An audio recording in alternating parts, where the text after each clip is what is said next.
2 minutes until showtime. We are going to try something in that 2 minutes. I made this cute little video because a lot of times we're like working behind the scenes here and we like to get some people coming on. So I'm going to play this little video and I want you guys to really tell me honestly what you think. You know, is it too much? Is it too long? Is it boring? Is it whatnot? But just, just let me know. It's just music. But I think we're going to unmute our mic so we can talk to you while it's going on. Hey, Michelle.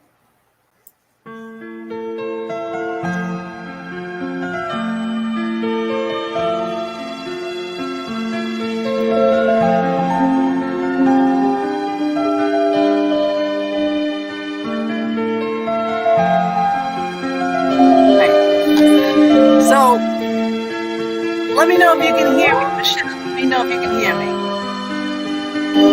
I think I just love them. It's like just a couple minutes. Till showtime. Just the hey babes. Until we're coming on.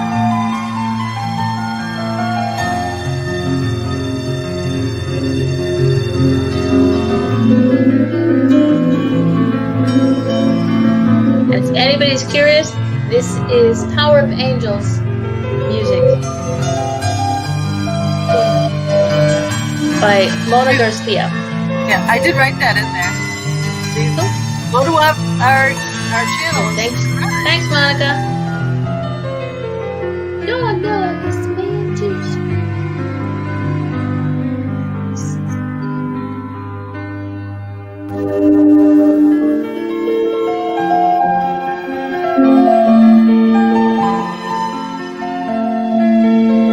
I love that one. That's one of my favorites. Look how cute. Sure, we'll go live in 5 seconds.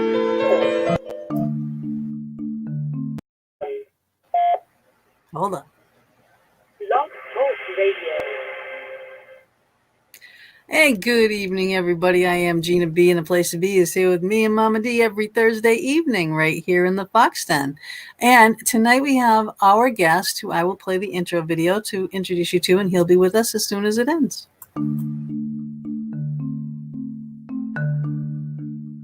Good evening and welcome to the Fox Den. Tonight we have Micha Dank. He was born in 1983 in Oceanside, New York. From a young age, he had wanted to become a writer, coming from a family of writers. His father was a producer and a radio news editor at CBS News in Manhattan, and his grandfather was a producer at CBS News too.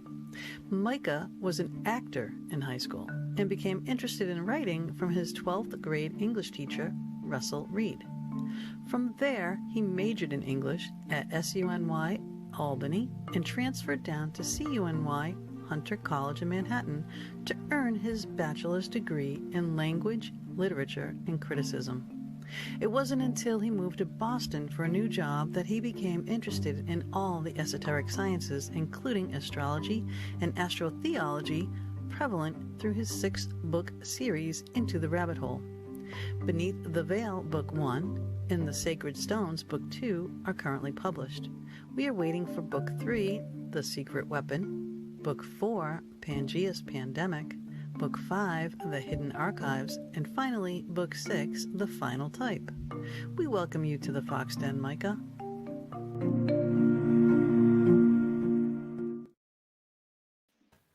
And here he is, the man behind these books.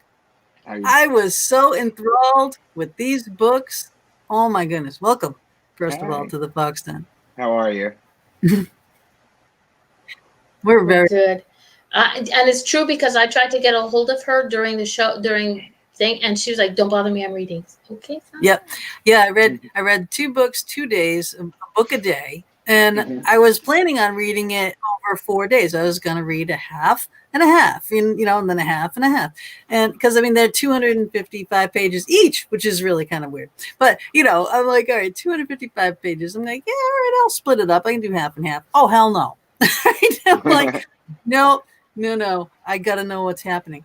Because on top of, and I think I wrote this somewhere, that it's like a cloak and dagger, biblical cloak and dagger, kind of like if you like Da Vinci Code type thing. So it's got a great history lesson in there. Astrology is in there. Everything is in there. You've got intrigue. You've got science. You've got, oh my goodness, the characters are phenomenal. All the stuff. It's just I love. I'm like totally addicted. I am totally addicted. Thank And you. we will get to when the next book comes out eventually. But tell us, we'll just start this off with kind of like you. I gotta get to know how this brain works, how you made these books, because they're phenomenal. So tell us a little bit more about you, your background. Actually, into like you said, you didn't get involved into the writing until the 12th grade, but Right. you still That's have right. to have this mind, Yeah. Mm-hmm. So basically, I was an actor in high school and college, and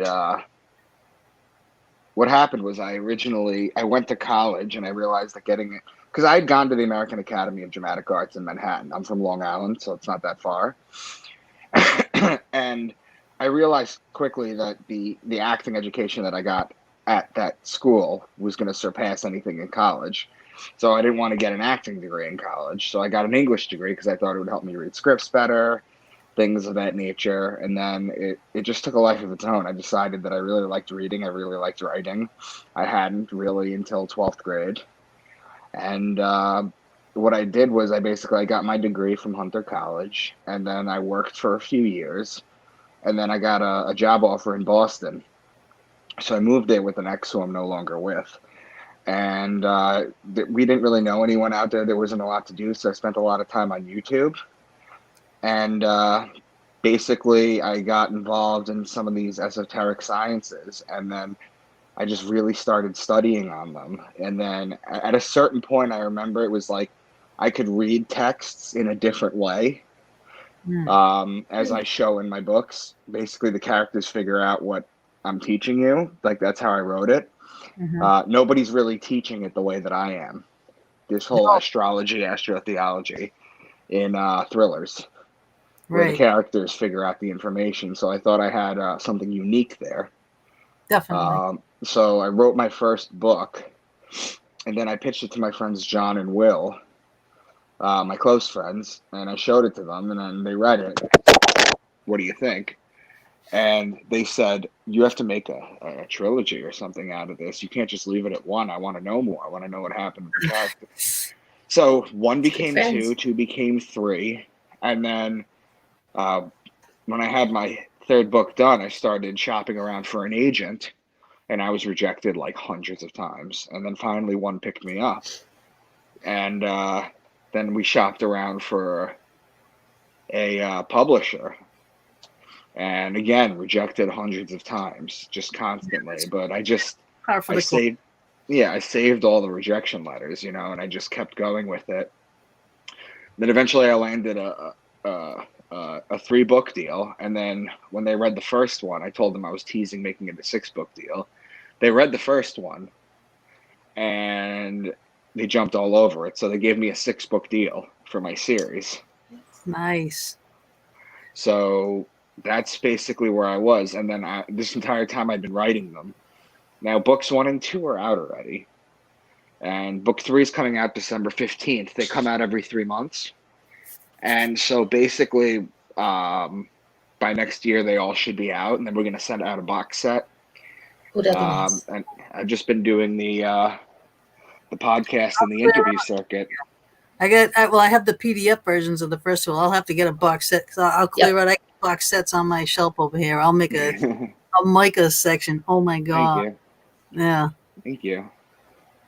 I tell you, it's very rare. It's very rare that I find something that like hooks me like to this extent, honestly, because I love learning. Obviously I like reading, but I just like how you put it, as in, you're teaching it using these thrillers, and that is the thing, but a few of the things, there was the first book, there was a lot of information and really fast, and it was kind of hard to absorb it, a little bit, but it was good because once you got that, then everything else makes sense, and then it's like, oh, okay. And and then the story goes on. So it's like you're involved with the characters, what's going on with them, the danger they're in, the peril they're in, the camaraderie they're having, all Right. this stuff. You're involved with that, and then the lesson comes in, and then Right. the thing that makes you think, and it's like, oh wow, Well, or I kind of wrote these books with the idea that people were going to read a couple pages, come across something they didn't know, stop and look it up, or come right. across something and be like, "This isn't real, no way," and then like look it up and be like, "Oh, it is real. Oh, I didn't know about that," and then like have that happen a few times until finally they're just like, "I guess it's real." Yeah. So I have a question. Sure. Okay, I'm just getting. I have been having a couple of weeks from hell, so I'm just getting into the first book. Okay, Castorium. Seriously, I'm never eating yogurt again. Yes. Oh, I don't Okay. even know if I want to share that with the people that are listening. You can read it in the books. It's gross. Yeah, exactly. It's in the beginning. I think it's in chapter 2. It's like, oh my God, Castorium and aspartame. Everybody knows aspartame is not good, but I was like, But they don't know how it's yeah, made. yeah, exactly. You learn how this stuff is made, so it's like, you. Yeah. But I never drank aspartame. I don't drink diet sodas and stuff. So I was never a person to. If you want sugar, I'm going to take sugar. But yogurt's my thing, and I like strawberry raspberry yogurt. And I was like, okay, not Just gonna look have at the ingredients. plain yogurt. Like, Then. okay, no, it's not just that. Like some of the Greek yogurts are good. Yeah. Some of the Greek yogurts are good. But just your everyday flavor yogurt, you wouldn't believe what's in it. That's just like one thing. So basically, these books are just a compendium of everything that like I've learned through studying like 8 to 10 years. Yeah, there's so much stuff in there. It's but it makes me want to read more to see what else, because you guys are. I'm going to learn a little bit about what I'm going to get from the book, but it makes me want to read it more, because it's like you're saying, there's teaching points in there without teaching, but I love the way it's written in the person, the way it's written. It's like he's actually talking to us. Yeah, I was very moved by you familiar with The Catcher in the Rye? Yes. And Holden Caulfield, how he talks to you throughout the book. Yeah. I was very taken by that. I kind of mapped how I was going to have my lead character Graham talk, and I went after that, and I made him a little immature, and I think it makes for good humor. But absolutely, your humor is spot on. Yeah. Spot on. Your vocabulary, I love it, especially Rosette. I love her. And I'm also very pleased that you have a French character in there, because you got some French words in there and going, yeah, I'm in there. Because I'm from Quebec, so it's like, it's fun. Yes. My mother lives in France, actually, and cool. I was actually, English was my third language. I spoke French, Hebrew, and actually sung in Spanish and English. So English was really my third or fourth language. When I was 2, I was speaking these languages. There's tapes of me singing in Spanish and yelling at people in different languages. It's kind of funny, actually. It is. But it's fun to be able to cuss at people yell at people in other languages. Cuss. And you don't know, and we don't know. We just sit there and go, oh, look. But if Mama D starts speaking French, usually someone's in trouble. But I'm like, oh, look at how nice she talks. Yeah, and it's funny with Jean, the French character, is because sometimes his language barrier is there, and it makes for really good humor. Yeah, definitely. I kind of go through that throughout the series. Yep. Oh, good. Yeah, there's a part that got me angry, but I won't say it. Mm-hmm. But other than that, it was great. But what was it? You were starting to get into this, but the series itself, like all of this stuff, like I know you're putting all your information that you've learned, okay, but how you break it all up? I mean, how does this run through your mind? I'd want to know your mind. I really do. Like, how does this run through your mind? So what I basically do is, I'm going to show you. I have this tiny little computer that I bought with my tax return. It's the smallest little thing, and I just use it as a word processor. And what I do is I open up a Word document, and if I think of something funny that a character is going to say, I just write that in there. If I find a factoid in there, I write that in there. And then eventually I end up with like 12 to 20 pages of just stuff and then fit in. And then what I do is I don't even rearrange it. What I do is I print that out, and then I start outlining. I don't start outlining the chapters because when I write, I just write. I've never had writer's block. In fact, if anything, I've had too much information. Yeah. So what I do is I print it out, and then I outline the first couple chapters, but I don't really outline what's going to happen. I just say this is what's going to happen in 1, 2, 3, and 4. And then what happens is, because I have like a basic idea of how it's going to start. And then what happens is once I get to that point, then I know, because the story takes a life of itself. Absolutely. Yeah. The story takes a life of itself. Like there are many times that I've been writing this and I was like, okay, I guess that's what we're doing now. You know, and I would just write it and something would happen. So that happened and we're going Right. here. Yeah. So I have these sheets printed out. And if I'm going to chapter 1, I'll go through the sheets and I'll just highlight certain ones. I want this in the chapter. I want this in the chapter. I want this in the chapter. And then I'll write the chapter and then I'll cross it off. And then I have the rest of the stuff. Okay, this one's going into chapter 2. And basically rinse and repeat. And that's what I basically do. Right. Well, that makes sense. It sounds so simple, but who would think to do this? You know what I mean? In that way, which is great. But it's something that I developed over time. This isn't the kind of thing that you just figure out right away. Yeah. But now, how much of this? Hi, Andrew. How much of this is like kind of instilled from Dad and Grandpa as writers or in the movie? So I always was encouraged to write.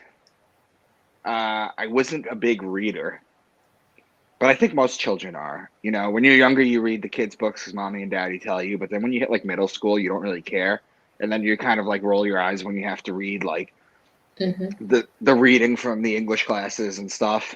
Right. But from a young age, my dad really taught me how to write and how to edit. He used to edit my papers for me, and he always just pushed that pretty hard. So I've always had really good spelling. I've always had really good grammar. And that was it. In fact, my dad actually edited the 3rd book that's going to come out. Oh, really? Yeah, I let him do it. He was pretty excited about that, I think. No, he was. I bet he was. Are you an only child? No, I have a younger sister. She lives in London. So my sister lives in London with her boyfriend. Yeah. My mother lives in France by herself. And my father lives maybe 35, 40 minutes away from me. Oh. We're from Long Island, so everything is like right. Yeah. Right. Long Island. Yes. You get a foot long hot dog. Mhm. Yeah. Hi, everybody. Hey, you guys, please share the show. If you got any questions for our guest, please put them in there. The 2 books that he wrote are on the side of him. I can actually show you a little bit bigger the pictures here. Put this up. There we are. So you can see a little bigger thing. So Beneath the Veil and the Sacred Stones. Now the Sacred Stones, the 3 pyramids there. Yes, it's a big giveaway right there. Beneath the Veil. All right, look what's in the sky. Okay, the astrological, the zodiac. All right. Mm-hmm. All right, what now? All right, we're going to get off of that for a second because I'm going back and forth because now, like I said before, it's like biblical cloak and dagger, and you're into astrology, astrotheology, esoteric, right? So, okay, what does the zodiac? Mm-hmm. All right, how the 12 signs of the zodiac in the book too. There's a bunch of Bible verses. For each of the zodiac symbols. What relevance does this have with what we're going through in these books? And then I want to ask you about So basically, the idea is that the overarching theme, yes, book 2 has to do with the pyramids. Yes, book 1 has to do with what's called MK Ultra, which is basically a mind washing technique. It's the Manchurian Candidate. That's what it is. Yep. And basically, the overarching theme is that there's the elites in power have co-opted astrology to basically keep us down so to speak. And basically what my book does is, so the main premise basically is that the Bible is not a literal book. It's an astrology book, and it's very hidden astrology. And you have to understand things like the signs to be able to decode the passages. So that's Right. basically the story behind it. Right. Like I'm a Capricorn, right?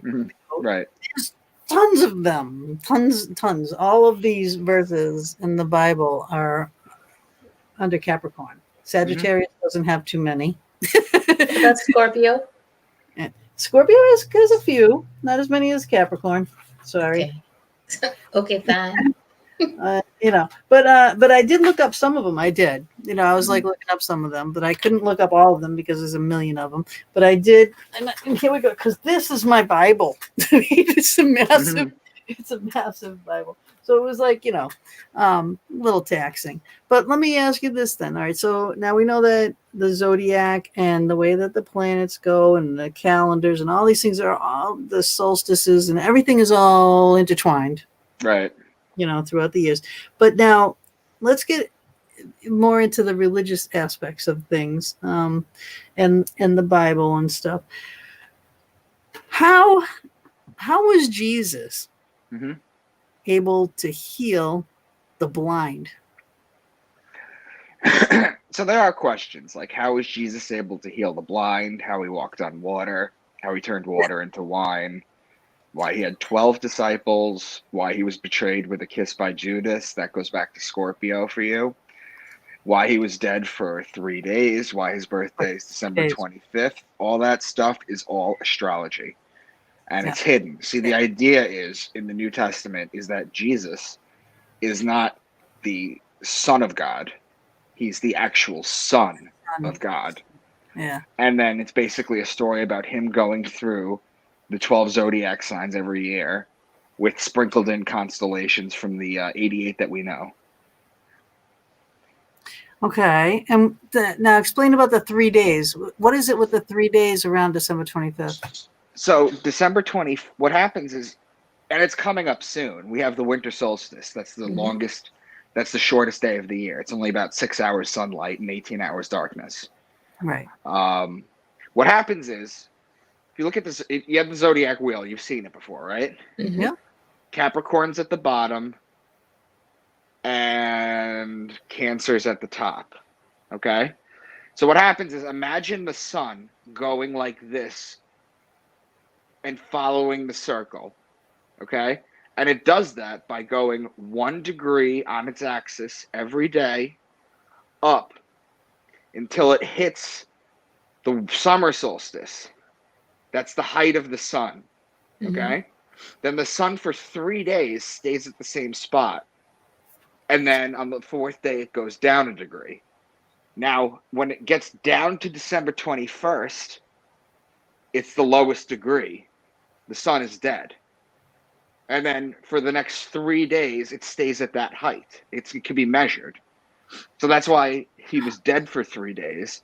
And then he comes back to life December 25th, which is his birthday, which is the birthday of many of the gods over time. And that, because they are, Taryn says, all right, I don't get it. How does astrology help Jesus walk on water or die and rise? I'm so lost.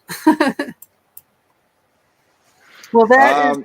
Well, if you're thinking about, so how Jesus was able to heal the blind, if he's the sun, okay, metaphorically, things are dark until the sun hits.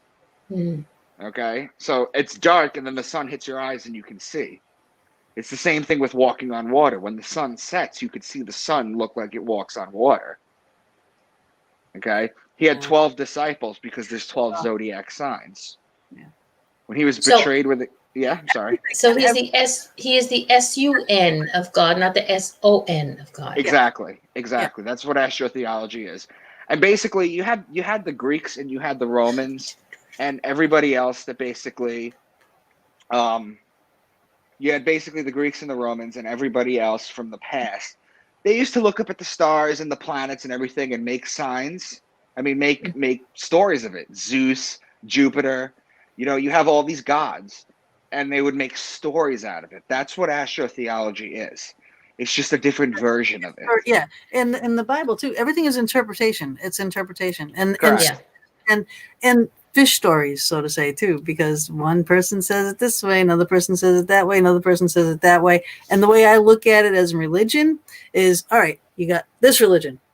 Everybody's doing this. Right. And it's, all right, so you're teaching it to the next generation. Oh, well, I get it. Yeah, I like that. But I don't like this. We're going to go over here and we're going to do all of this, but we're not going to do that. That's basically how things go. Yeah, that's basically how things go. And each religion is born, Right. But yeah, what you were explaining in the book, I was like, ooh, and I don't want to give that away either, Well, the guy, I'm sorry, the gentleman, he said he was lost. It might help if I go through the 12 signs. That's Taryn. Taryn is a girl.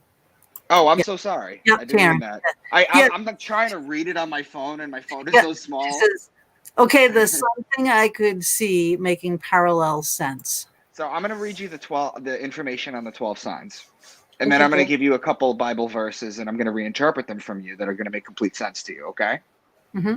Okay, now the zodiac starts in Aries, but I prefer to start in Aquarius because it's technically the first sign, and it's basically January right there. Okay? She's very female. She's very female. She's gorgeous. So the first sign is Aquarius, and that's represented by a man. And then Pisces is the sign of the two fish. Mm-hmm.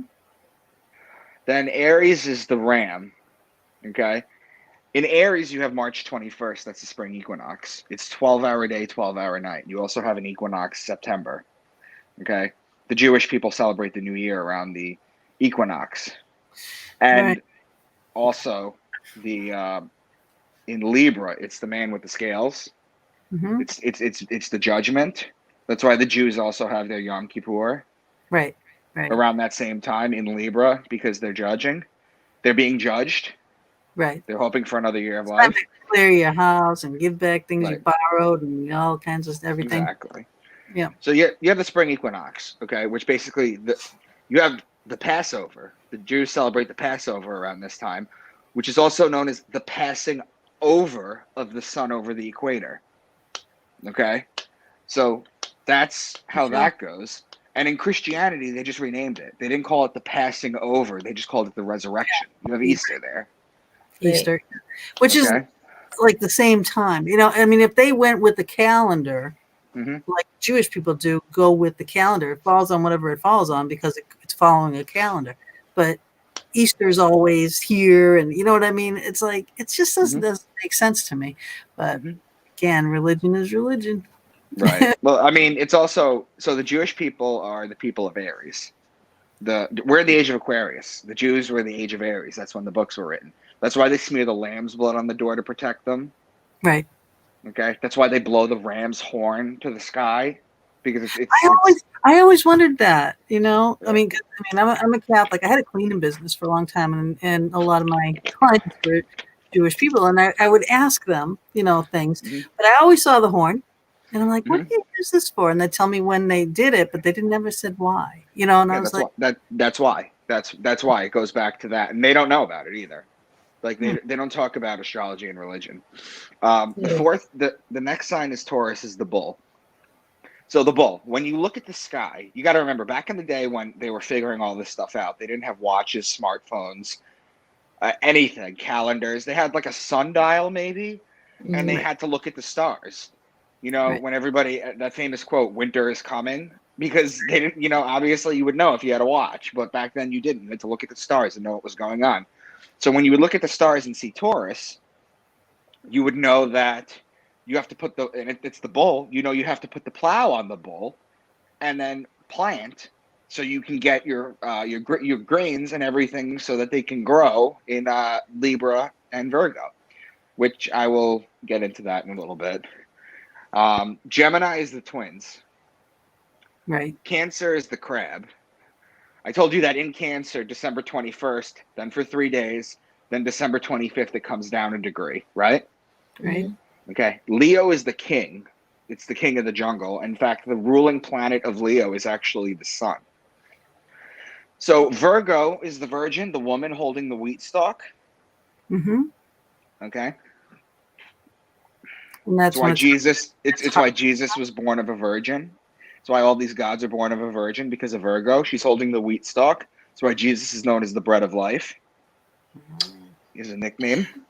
And then basically, the reason that she's holding a wheat stalk is because you cultivate the wheat in Virgo. So you plant in Taurus, you cultivate the wheat in Virgo, and you make the bread. Now Libra is wine season. Okay, so if you've ever been to a vineyard, ladies, you ever been to the spring? You know that the vines are bare. It's just sticks and twigs. Libra season, it's lush in Libra in October, September, October. That's wine season. Yeah. Okay, so you make the wine there. So right there, Virgo and Libra, you have the bread and the wine, the symbols of Christianity. Yep. Okay, so Libra is the justice too, and Libra has the fall equinox.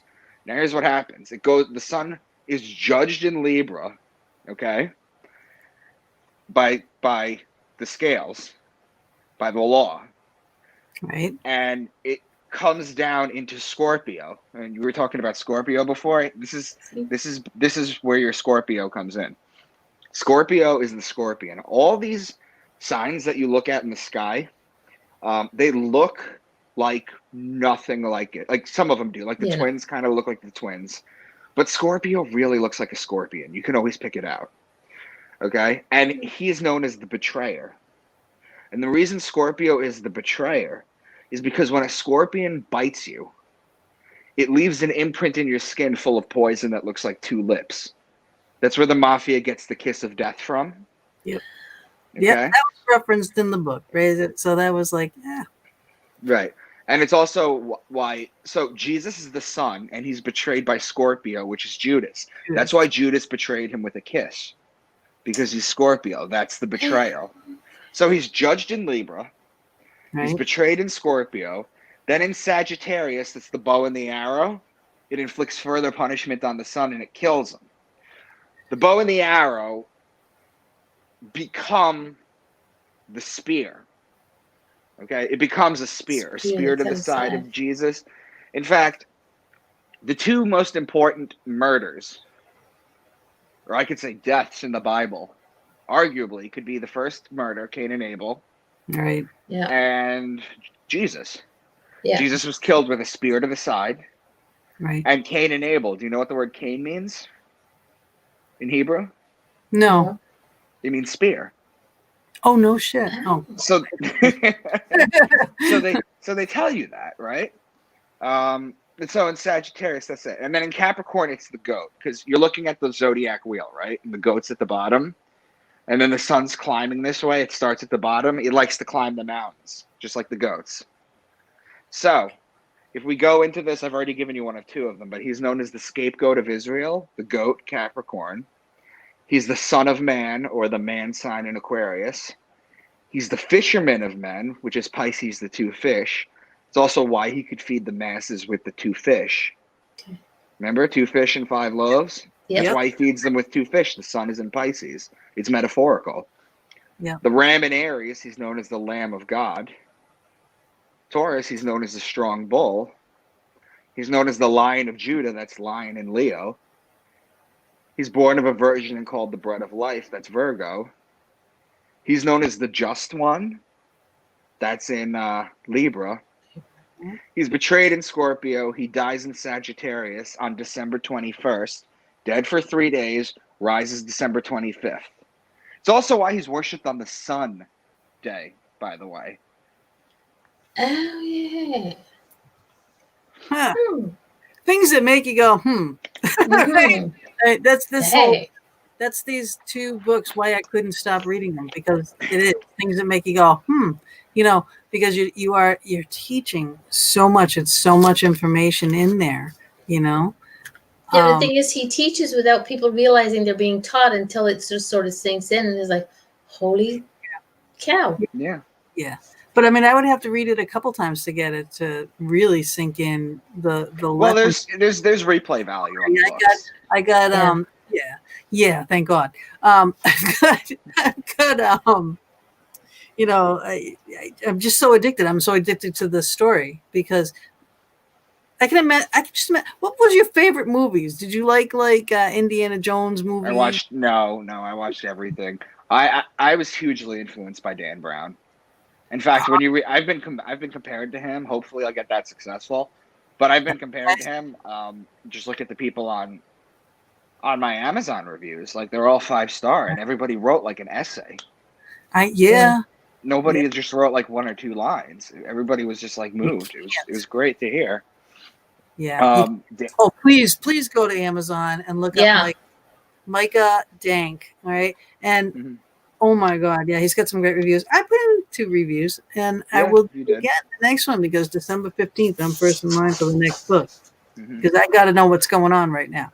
Because the books go now, and you designed this to kill us all right? Waiting for the next one because it goes right to the next one. So the first book. I'm releasing 6 books in 18 months. I don't know anybody that's doing that. It's a lot. Yeah, that's a lot. No. The only other person I know that could do something like that is Joni, and it's not this technical.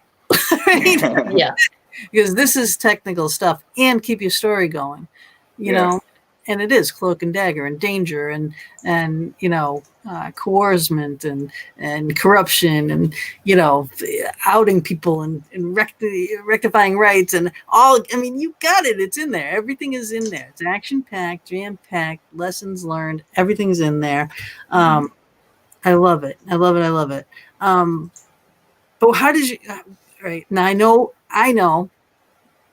But explain to the people why you chose Into the Rabbit Hole. I mean, why did you? Oh, the title? Yeah. Why did you? It's something people search on their own. You know what the rabbit hole is, right? Alice in Wonderland. You go down the rabbit hole into all this, whatever Lewis Carroll's acid trip turned out to be. Basically, that's So, totally. Into the rabbit. The phrase is down the rabbit hole, right? So. I wanted to have something else that I wouldn't get sued for, and something that was like similar to it. So I looked up Into the Rabbit Hole. No one had it out there, so I just threw it out there. Plus, this is a rabbit hole. I mean, you're going deep and learning all sorts of crazy stuff you never knew before. Right. So let me just reiterate on you guys who are watching. Again, please share this. All right. But Into the Rabbit Hole, that's the series title. Yes. And each book has a different title. And and like I said, so we got those 2 right there. All right. Beneath the Veil is book 1. The Sacred Stones is book 2. The Secret Weapon is 3. Pangea's Pandemic. I am waiting for that one. I want to pick your brain on that one. So I'll give you a quick thing about that one. I wrote that one before Corona happened. Okay. I wrote that one maybe a year and a half ago. Wow. 2 years. Wow. Basically, have you seen Bird Box? Yes. It's similar to that. Oh, okay. Very cool. I don't want to give away too much. Okay, no. But I was like, ooh, just even reading the titles, because I'm just like, ooh, that sounds so intriguing. And then after that will be the Hidden Archives, and then the Final Type, and it TYPE. Now that could mean a couple different things for me.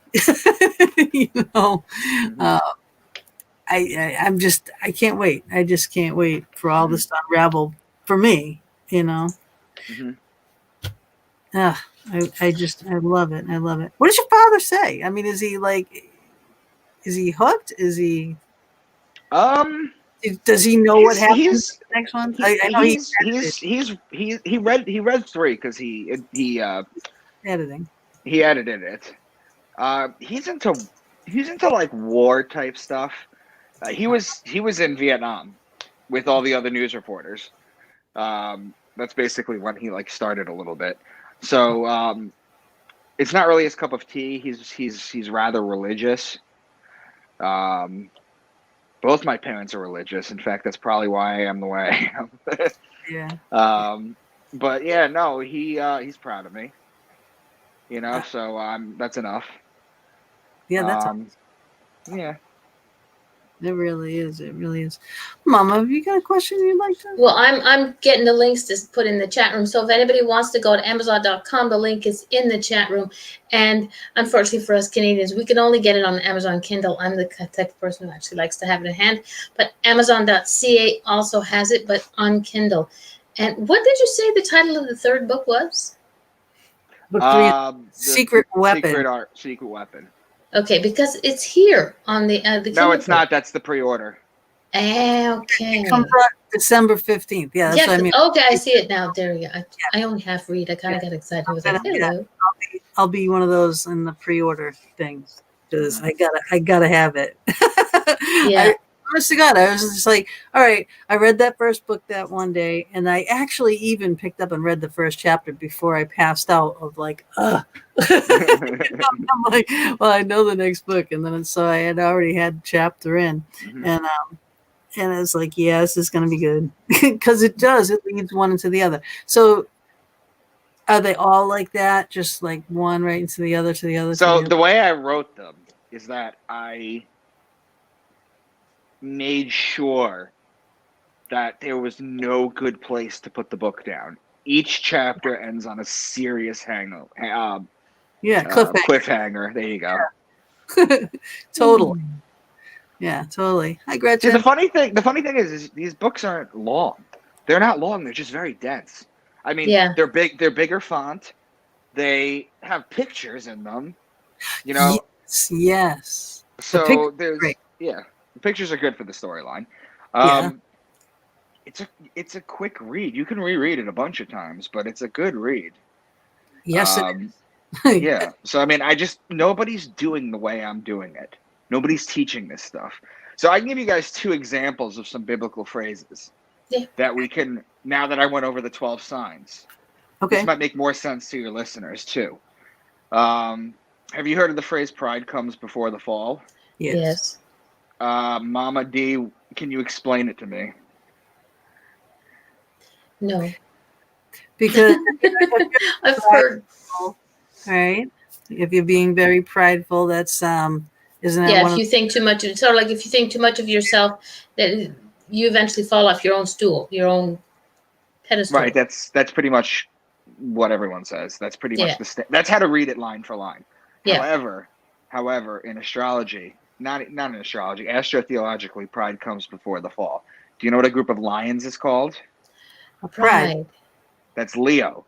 Leo is in July and August. That's before the fall. Before the fall. Huh. Well, this is gonna make me crazy. I'm definitely gonna have to get the box set. I'm gonna read what I got on the PDF and the Kindle, but I need the box. I need to have it. So I'll give you another one too. I'll give you another one too, real quick. In the book of Micah, which is actually my namesake book, that's what I was named after. He predicts that a savior will come from a specific town. Do you remember what town that was? Nazareth. No, that's what. No. He's Jesus from Nazareth, but he comes from Bethlehem. Bethlehem. That's okay. Now Bethlehem. 500 times around Christmas. Right now. So they say Jesus is going to come from the Savior is going to come from Bethlehem. They didn't even name him yet. The Savior is going to come from Bethlehem. You know what Bethlehem means? It's 2 words. It's Bet and Lechem in Hebrew. It means house of bread. Virgo with the wheat stalk. That's house of bread. So she's a virgin. So the Savior will come from a virgin. Virgin. This stuff is amazing. Again, I'm learning. I hate people when they teach me and I don't even realize it. I know, I love this. I've always been kind of like, fascinated by this. And then also like what the signs mean, like how you went into Aquarius and the boy in the water and everything, and he told the story of that. Like I like the mythology part of it too. So I love the stories behind it. But you understand that's the Greek mythology behind it. It's the story of Zeus. Yeah. So I like that, because I like how everything goes on. And I think they come up with these things just so you'll learn one way or the other. Mm-hmm. You know. Yeah. Now, Well, the 12 zodiac signs has been known for at least 40,000 years that we know, and I'm going to prove it to you right now. Religious books say it's only 6 to 8,000 years old, the world. Okay? Mhm. But have you ever heard of the Lascaux caves in France? no. No. They were caves that they found in Lascaux that had etchings and drawings inside the caves that they carved. Was that the one with the look like a library in the back? It was the carbon dating, yeah. They carbon dated it, and it was 40,000 years old. And there's bulls and rams and everything all over it. Oh. There's animals all over it. Now, here's the thing: we have the technology now. There was a researcher that went in there, and she had a computer, and she rewound back time to the same time that the carbon dating. Okay, so carbon dating, just as a side note, is accurate up to 50,000 years. When they use it to date millions and millions, there's error factors in it. Yeah. But up to 50,000 years, it's pretty spot on. So they dated this thing as 40,000 years. So she rewound the clock back, and she made an astrological map of what the sky would have looked like 38.5 or 40,000 years ago. Printed it out, put it on the wall, and it matched. The bull was where Damn. Taurus was. This is that. So for at least 40,000 years, They've been this is what's been handed down, is the zodiac. It's been handed down. It's the oldest science, and it's the most useful science. In the event of a total cataclysm that we have to start from again, if we survive, the skies are going to tell us once again what to do. Right. Okay. So they've known this for 40,000 years. And then back then too, though, like a lot of people go out and they think, well, we can't see the stars, right? Well, you've got cities and smog and lights and fog and blah blah blah. Right. You can't. They didn't have that then. You could see the stars, right? So you go to a beach now where there's no, and you're just overlooking the ocean, and everyone's like, oh, I could touch the sky. The stars are so bright. Well, yeah, because the city isn't blocking out your view. You can actually see the stars. And in those days too, what else did they have to do with that time? Right, exactly. Yeah. I have a question. Yes. You know that I've been hearing about this new zodiac sign because they're changing things around. Any idea? I reference it in the book. Okay, in book one? In book one. It's Okay, nonsense. Thank you. It's nonsense. It's complete nonsense. Okay. All this science and this stuff that I'm telling you right now that you guys would agree makes sense. Yeah. Right? You would agree it makes sense, right? It does, even if you don't believe it's still what. Yeah. A fact is a fact. None of it.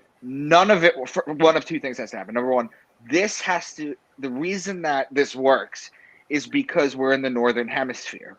Right. Okay? Because when all this was written in Greece and Rome and Israel, all thousands of years ago, they're all in the northern hemisphere. So they look at the sky and they see it. It's backwards in the south. Australia, the coldest day of the year is June. So it's backwards back then. So that's number one. It's like Dave in our chat room says when we are having our winter solstice, they're having their summer solstice. Exactly. Because he's in Australia. So yeah. Exactly. So there's that. And the 13th sign, if you add it, it changes the dates that everything's in. Yeah, it changes. And that makes this particular science not work. It doesn't line up with the dates. Okay. It doesn't line. The solstices and the equinox form on the zodiac wheel. You have the solstices and the equinox. They form a cross. That's the cross of God's Son. Yeah. Okay, that's the cross.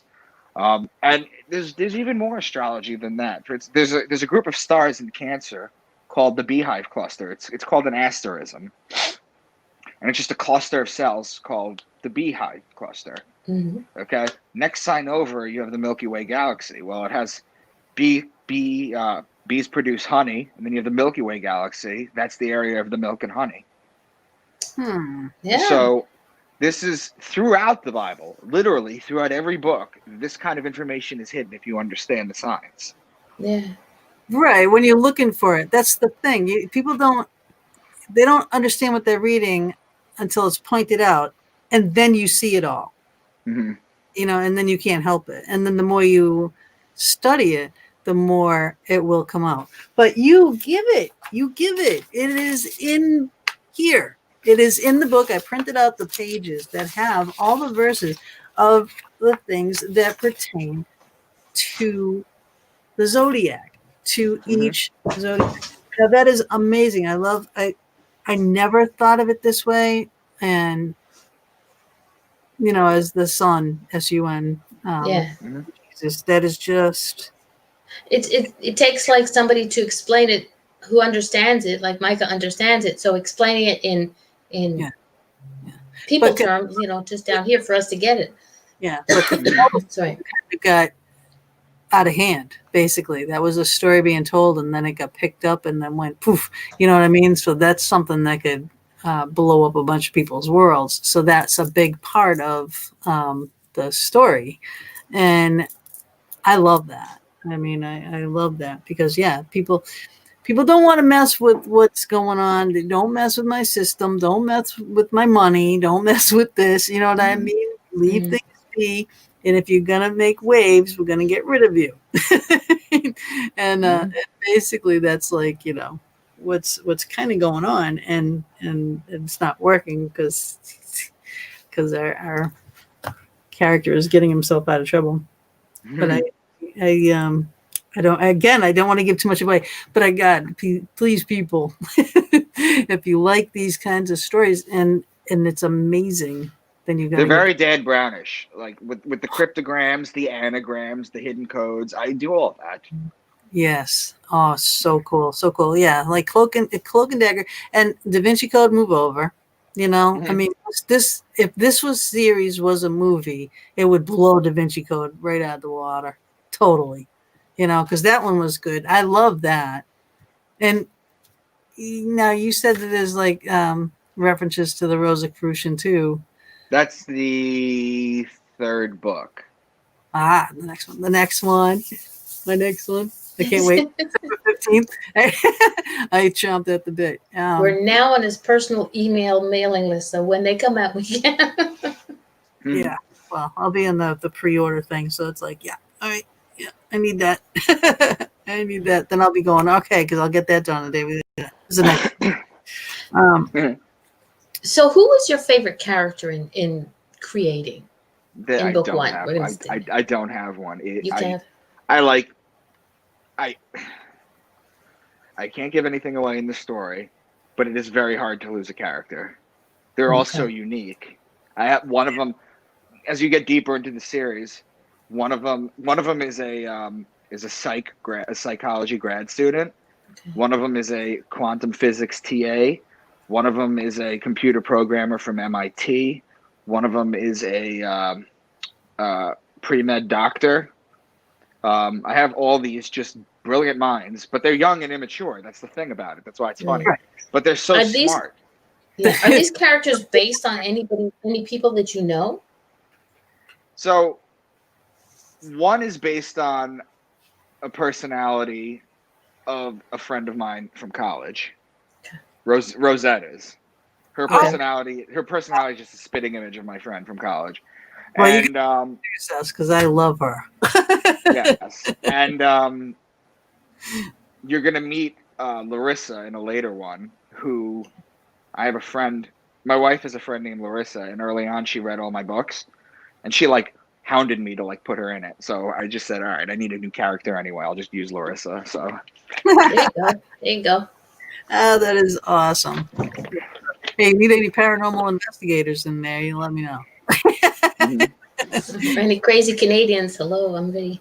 right. They're ready. See, the thing is that most people will be able to tell the storyline Right. from what I'm trying to teach. They'll know what story, and they'll know what they can go to Google and look up themselves. Yeah. The storyline itself is fiction. Mm. All the information in the books are real. Fact. Yes. Yeah.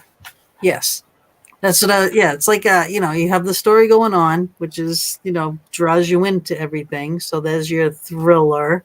God, and it is sometimes, and I have to know what's going on. Hi, Chrisanne. Hey, ladies, you're going to get a few people that for Christmas. That's, oh my God, what a great Christmas present. It's a good idea. And I just want to throw this out before we leave. or before we split up, I just wanted to let everyone know that I'm on Twitter and Facebook. You could search Micha Dank. Like, a lot of this stuff is like hidden knowledge, but I'm not like hiding from anyone or anything. Feel free to friend me or send me a request or whatever. I always Stalk tell you. I mean, follow people. you. Exactly. Yeah, stalk Exactly. you. That's what I am. I didn't find you on Twitter, but now I'm going to search harder. Yeah, I know.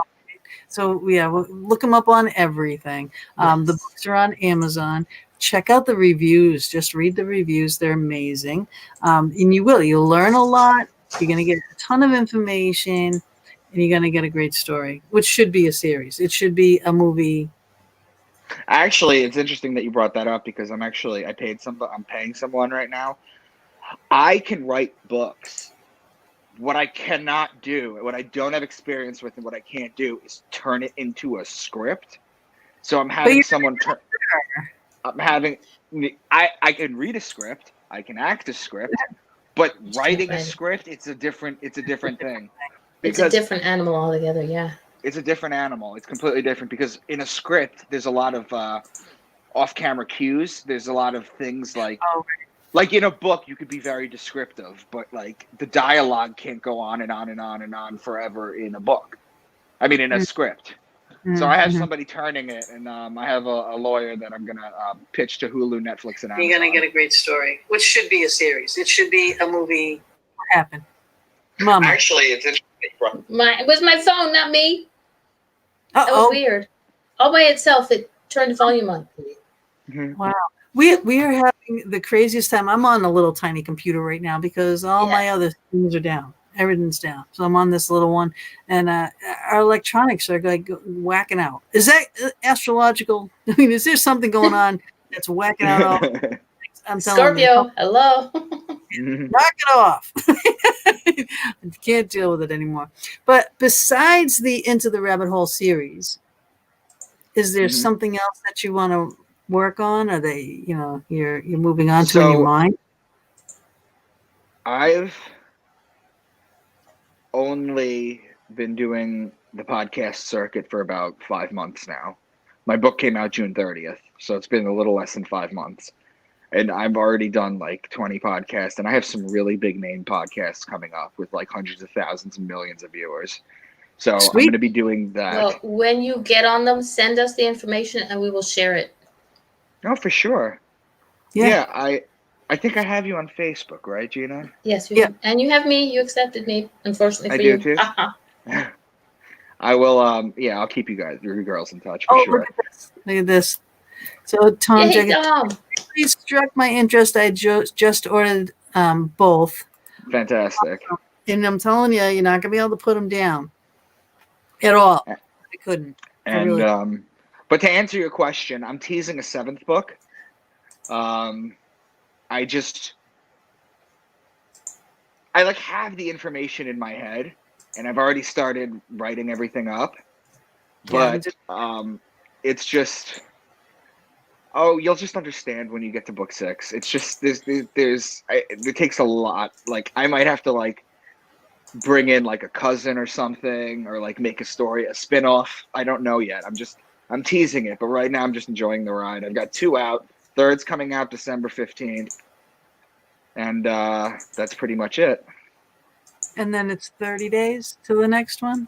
No, 90 days. It's every 3 months. 90. Oh, come on, 30. You could do it. 30 days is better than. Gina's going, make a special exception for her, please. I know. You know how I am. All right. Is there anything else that would be that we maybe another teaser or something that we? Okay, hang on. Before we do the teaser, we've got 4 minutes, so let's do our break now for our adorable. Oh gosh, why am I brain farting right now? Sponsor. Thank you. Good God, Mike, you want to poke me in the head every so often? Let's go to our sponsors break right now so that we can come back and just tease for another hour. I don't want to. Child, do as I say.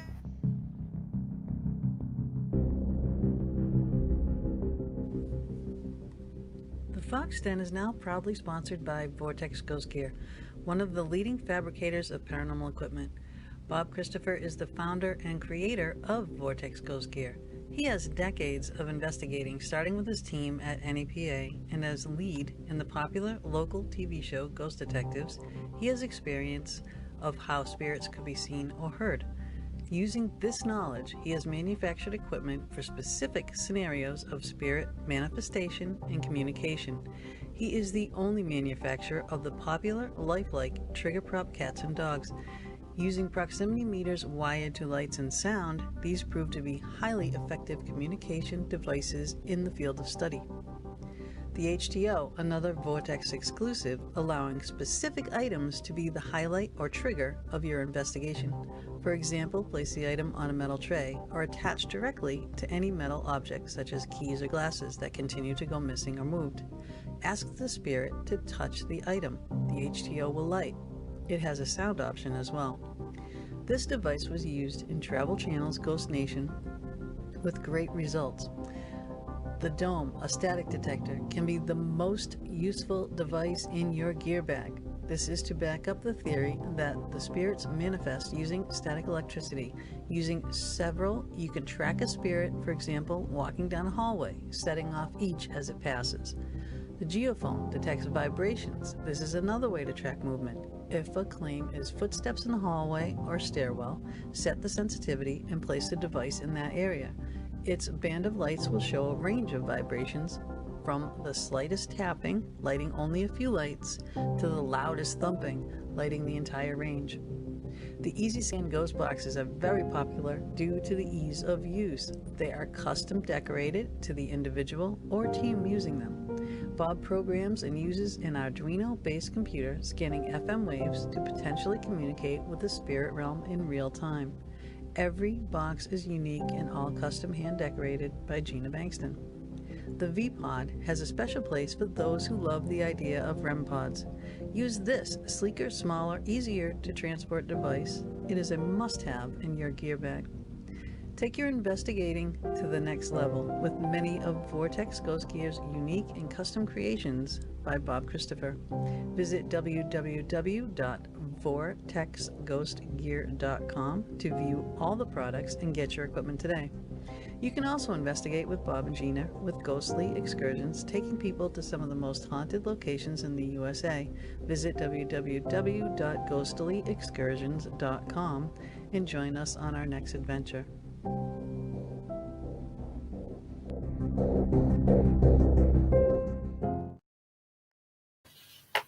Hi, and we're back.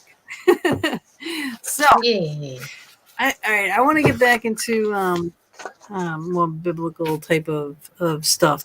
And I was just reading over some of the notes that we have down, and I want you to explain this one. I know I was asking you before the break, but shiny ball happened, and now I'm on to this. So explain how Venus is Lucifer and what it does, and explain what Morning Star means and Lucifer's pentagram and how it's an astrological event. Okay. So,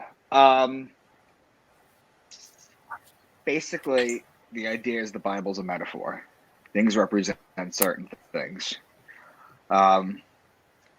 The morning star is Venus.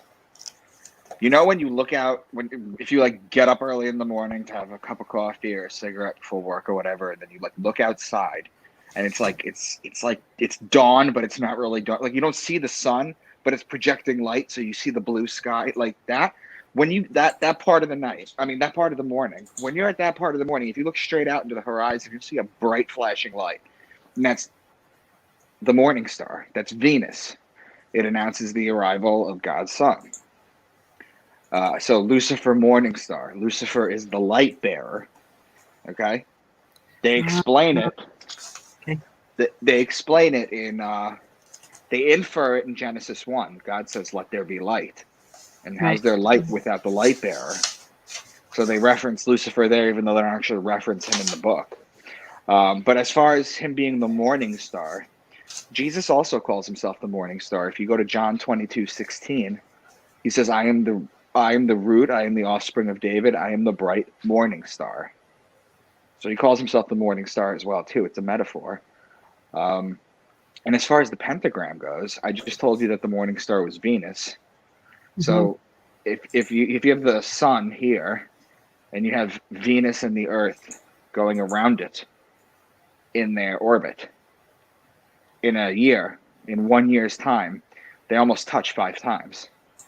And if you connect those lines, it's the pentagram. That's where they get that from. That is amazing. And it all just, I mean, we take all of this knowledge for granted unless you start to study.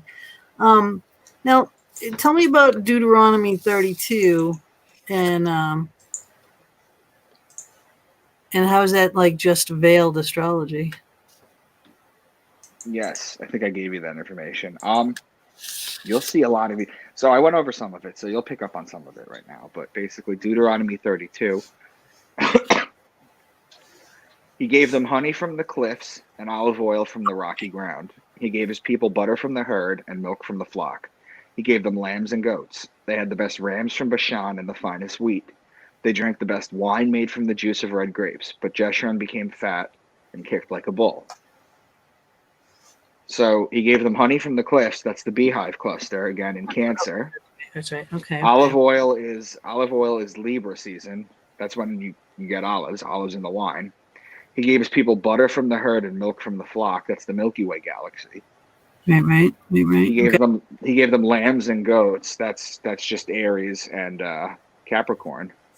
They had the best rams from Bashan and the finest wheat. The best rams, that's Aries again. The finest wheat, Virgo with the wheat. That's Virgo. They drank the best wine made from the juice of red grapes. That's Virgo again. But Jeshurun became fat and kicked like a bull. That's Taurus. So just in that one passage, they talk about 10 different. That is just amazing. That's amazing. Christiana's putting something up here. Yeah. First off, thank you, Chris Ann, for being in our YouTube live, not just in Facebook. Beep, beep. Yep. So she says, you said that the story is fiction, but the info is factual. Did you research the info for the books, or was this info that you learned over time and then came up with the idea for the books? Kind of a little bit of both, huh? It's a combination of both. I had studied astrotheology, and then there came a point after like a year, maybe, after really studying it, that I was able to make these biblical connections on my own. And basically just took off from there. And then from there, it was just a matter of finding really good plots and stories to hook people into.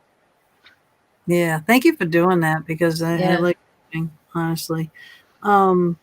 What's manna? M-A-N-N-A. What is manna? Oh, manna. It's manna. It's the food that the Jews ate in the desert. Oh, but okay. Here's the thing, though, is that in the Bible, the word man, M-A-N, in Hebrew means what's that, or what's this, because they looked at it on the ground, and the way they describe it was a round white thing on the ground, and they went, "What's this?" So they ate it, and they were able to talk to God. That's basically hallucinogenic. No, it's hallucinogenic mushrooms is what it is. Yeah. Because Wow. they ate it and they talked to God. In Genesis 32:30, Jacob talks about it. Jacob says, for he called the place Peniel, Peniel, for he saw God face to face. Exactly. It becomes pineal as you get older, and the ancients knew this. The ancient Egyptians knew about the pineal gland. If you take a sagittal cut of the brain and you open it up and you look at it, where the pineal is, looks like the eye of Horus. Mm-hmm. Mm-hmm. They knew this. Yeah. This just totally fascinates me. Like I always loved Egyptian culture and the stories, but you always wonder how things change, right? So can you explain that through the time periods, as what the time periods are in relation to, like, if we're the age of Aquarius, and You know what? So What? the Egyptians were the dominant race of people during the age of Taurus. Okay, if you look at the hieroglyphs, you'll see a ton of bulls with the sun between its horns. They knew what they were talking about. In fact, Moses comes down. Well, let me get to that in a sec. Then in Aries, the Jewish people become the most notable people of that time. God's people, right? yeah. In fact, and then in Christianity, Pisces, right? The Jesus fish that you put on your car, the two fish. Christianity becomes it. So every sign, there's a new world religion right, and that comes out. The interesting thing too is that in Aries, Moses comes down with the tablets, and he sees them worshiping a golden calf. Yeah, where did they get all the gold? Where did they get the gold? That's all I want to know. Yeah, either they had all these riches and they found welding equipment in the desert, and then they made this giant thing, or the golden calf is talking about the sun in Taurus. They were worshiping the time period they left. That's why Moses was pissed, because they were supposed to be in the age of Aries now. And that's why he broke the tablets on the floor. In fact, that's where you get the lawbreaker from. That's where the breaking the law comes from. It's that he broke the tablets. Wow. Interesting. So it is interesting because it is like, it's like a chunk of time and it is this race and this religion, and a chunk of time and it's this race and this religion and so on and so forth. And when's the next one due? What is the next one? I think we're a little early in Aquarius. My theory on it, though, is that it's not going to be a religion, because everything, like, we're having conversations far away instantly. You have phones now, you have internet, you have the news, you have everything high speed. It would be kind of hard to rape and pillage a new religion across the world. Yeah. So I think the new religion is going to be, I think it could be technology, to be honest, merging with machines. And being out in the stars, that's what I think. I think what do you think about prophets and people like a Nostradamus, and I have to say it. What the heck? What was it? Rosette that said it? Nostradamus. Nostradamus. I love the lingo in the book. Hilarious. I mean, it's like you're learning and then you're laughing. Yes. Book 5 or book 6, I talk about Nostradamus a lot. I reference his quatrains quite a bit. Oh, very cool. I've always he was an ancient astrologer, though. See, the thing is, J.P. Morgan said millionaires don't need astrologers, billionaires do. J.P. Morgan said that. The truth of the matter is that it's the oldest science, and it's very real. It really, there's a lot of falsity out there with people pretending that they know what they're talking about, but it's real. Definitely. So you can see the past, the present, and the future basically in the stars. I mean, if you're really looking. So what do you think of the race? I mean, do you think we're going to kill this planet? And because I really do. I think this planet is just going to... I am not qualified to make that decision, believe me. As much as you think I know about astrology, I'm kind of like, a lot of people know what I know. I'm just the only one representing it the way that I am in books. Yeah. And in fact, the stuff that I figured out myself, of course. But it's basically, I would say it's probably 50% things that I figured out myself and 50% things that I've heard from somewhere else. Well, I think it's a nice even split. When you figure it out yourself, if you're being told it's one thing because it can go in here and out here, but when you figure it out yourself, it's that aha moment, and then it really sticks and it means more, and then you want more and you'll continue to look for more. Yeah. So do we have any questions from them before we take off? I don't see any. We've answered most of the questions that people. We try and get it coming up as we go. But if anybody has any questions about it, please pop it into the chat room. You know how we go. Yeah, because we are going to end a little early tonight. Yeah. So just a quick question or a comment. What I like about the way you you've shown me things by looking at it from a different angle. Like I was born. I was raised a Catholic. I kind of got away from it, and I have my own way of beliefs. But you're showing me things from back in when I was in churches and stuff, looking at it a different angle and new things like the. I'm really interested in getting into this first book, and I know once I do that, like if Gina's hooked, you know I'm gonna get hooked. So if that's it's gonna be fun. I appreciate it. Maybe we'll stay in touch. Maybe we'll do something after book 3 comes out. Yeah, it'd be fun. Yeah, And by the way, I also have my own show, so we can hook you over there. Yeah, she has an hour show on a Sunday. Yeah, Angel Chrissy Meadows. Ann put something in the YouTube chat. That's incredible to understand. Astrology is complicated enough, but the fact that you connected the way you did to the misunderstood book ever written, the Bible, it's mind-boggling. It is. It is. Thank you. It Well, is. catch me on Facebook and Twitter. I'd love to have Yeah, conversations. I just put the links for your Facebook group and the Twitter into the chat room, so people check them out. I'm still at a point right now where I have a couple hundred conversations that I manage with people on Facebook Messenger, but I'm still at a point where I could talk to new people, before it becomes completely unmanageable. But I appreciate that comment. Thank you. That means a lot.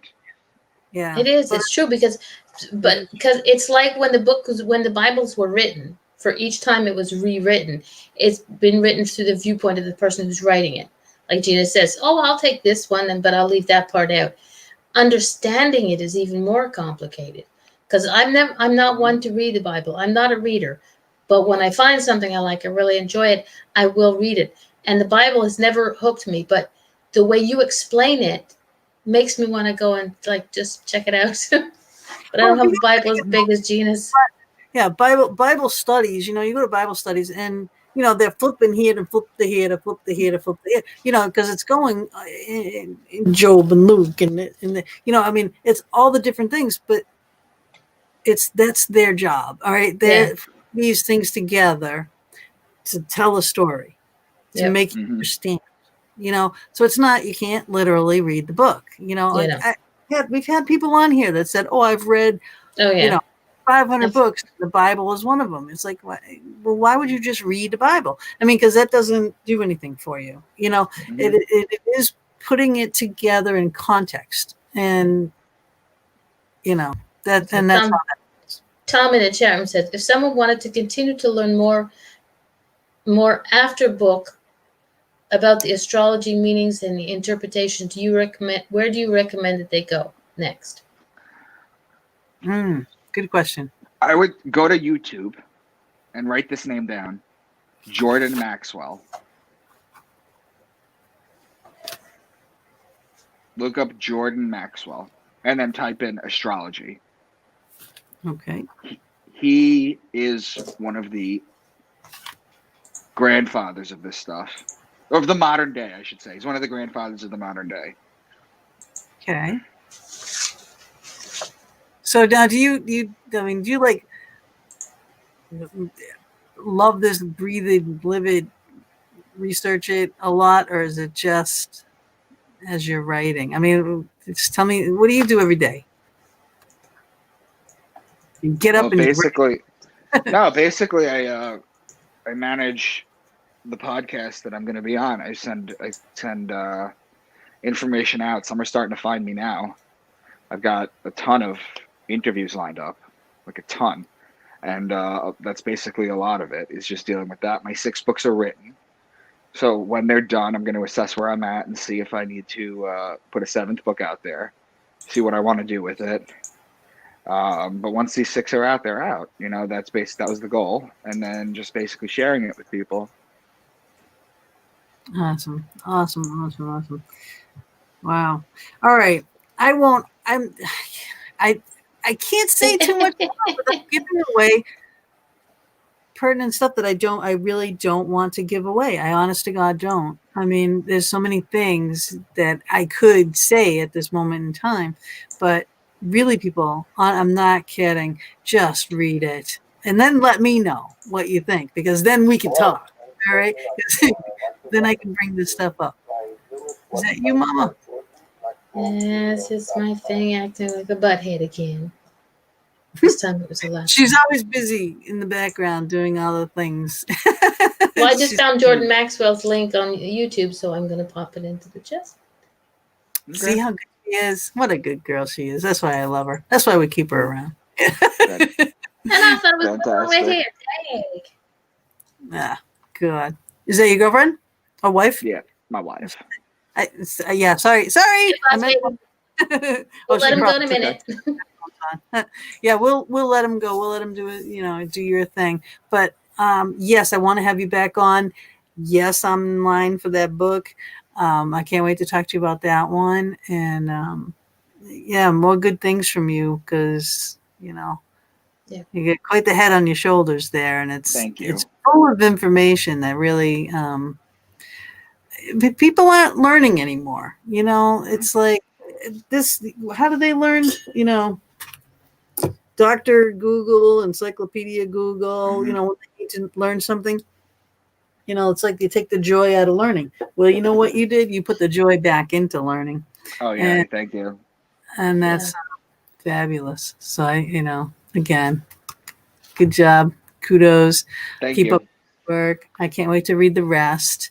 And thank you for being with us tonight in your time and everything. We appreciate it a lot. So go look at his books up on Amazon. And guys, next week we're going to be off. We have Thanksgiving here in the States. Not for Mama D, not up in Canada. But hey, I'm going to celebrate it because the more turkey I can get, the happier I am, Well, babe.